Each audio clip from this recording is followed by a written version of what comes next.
Welcome to The Explainer. Today we're diving into a real brainbuster, a mystery that had some of the smartest people in logic scratching their heads for more than 30 years. You just heard from the brilliant logician Dag Prawitz. That was him back in 2014, talking about an idea he'd been backing for 3 decades. He was convinced it was solid, a key part of this big theory he was building. But little did he know, a huge surprise was brewing. So let's get right into it. What was this puzzle that had a whole field hooked for so long, and how does an idea that everyone thinks is plausible for decades suddenly get completely flipped on its head? Let's find out. All right, so our story kicks off not with some simple math equation, but with something way deeper. We're talking about a fundamental question. What is a proof, really? What does it even mean for something to be logically true? And believe me, this was no passing thought.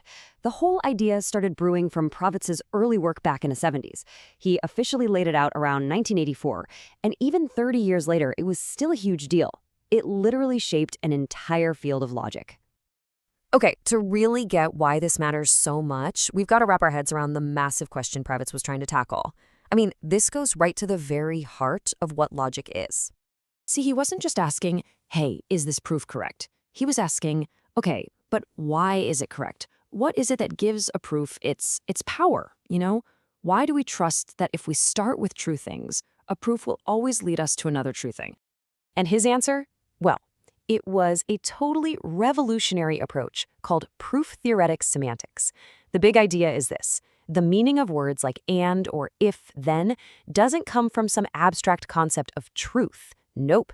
It comes from the rules for how we use them in a proof. It's all about how they work in practice.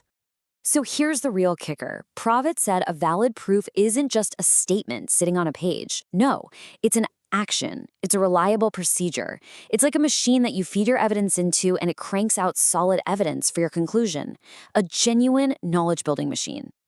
And for 3 whole decades, this idea seemed, perfect. It wasn't just plausible, it felt like a cornerstone for the entire field. It was just such a beautiful, elegant explanation for why logic works. And then, poof. After all that time, it was proven wrong. The main conjecture, the one built on this amazing idea, the one that said it could explain everything in intuitionistic logic, it just wasn't true. So who were the intellectual detectives who cracked this case? That would be Pisha and P. Schroeder-Heister. And they didn't just get lucky and stumble on a mistake. Oh no, they went back to square one and meticulously re-examined the theory's foundations. So how in the world did they solve a 30-year-old mystery? They did what any great investigator would do. They built a rock-solid framework to put the theory to the test. A test with so much mathematical rigor there'd be absolutely no room for doubt. Now, they didn't just charge straight at the problem. Instead, they were clever.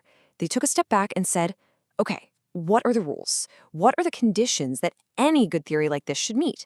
They laid out 5 of them, creating this perfect, objective test. The big question then became, does Prawitz's idea pass? And this framework led them to a huge discovery. It turns out the standard system for this kind of logic, IPC, was, incomplete. It just couldn't handle every valid logical step. And they found the smoking gun, a specific rule called Harrop's rule. Their framework showed this rule was totally valid. But here's the problem. The standard system, IPC, had no way to prove it. And that, right there, was the gap. The definitive proof that the whole conjecture was wrong. But wait, the story gets even more interesting. It turns out this wasn't a complete takedown of the entire idea. They actually found an exception. Under a different, kind of non-standard approach, from a logician named W. Goldfarb, the standard logic is complete. So this really pinpointed the issue. It wasn't the whole field that was off, but something specific about Prawitz's version of it. So what happens next when an idea that's been seen as plausible and important for 30 years just gets disproven? Does the whole field just collapse into chaos?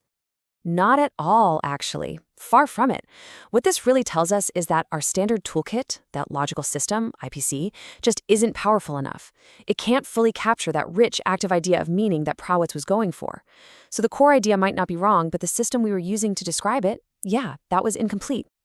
And you know what? This isn't the end of the story. It's a brand new beginning. This refutation has sparked a ton of new research. Now you've got people adapting the findings, diving into even more complex kinds of logic, and using this whole thing to build way better theories. See, proving a big idea wrong isn't a failure. It's actually a massive leap forward for science. I think this whole story is just a powerful reminder, isn't it? Even in a field that seems as abstract as logic, we don't make progress by just holding on to old ideas. We move forward by testing them, rigorously and bravely. And it really makes you wonder, what other unsettled questions out there, in any field, are just waiting for the right person to come along and change everything?